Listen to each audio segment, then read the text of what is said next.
आज सकाळी मला दिंडोरीचे खासदार श्री बगरे गुरुजी यांचा फोन आला आणि त्यांनी सांगितलं की कराडजवळ वाठार इथं आमच्या एका शाळेच्या बसचा अपघात झालाय.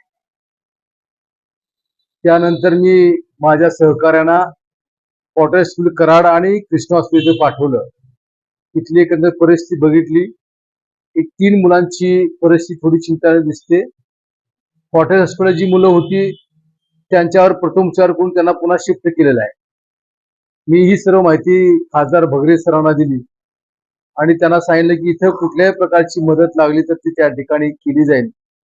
आणि हा अपघात झाल्यानंतर या विभागाच्या डीवायएसपी पाटील मॅडम, ग्रामीणचे पीआय जगताप साहेब, त्यांचे सर्व सहकारी हे या सर्व परिस्थितीवर लक्ष ठेवून आहेत. त्यांचं स्वतः त्या हॉस्पिटलला गेलेले आहेत आणि सर्व जखमी मुलांना सहकार्य करण्याची भूमिका आम्ही स्वतः आणि प्रशासनाच्या वतीने त्या ठिकाणी सुरू आहे. आता जी मला माहिती मिळते त्यामध्ये एक गंभीर जखमी आहे. 3 होते त्यापैकी एक थोडा क्रिटिकल दिसतोय. पण आता मला फोन आला हॉस्पिटलहून, आमचे तांबे आमचे सहकारी गेले, त्यांनी सांगितलं की तोही आता त्यातून त्या ठिकाणी बाहेर पडण्याच्या परिस्थितीमध्ये आहे.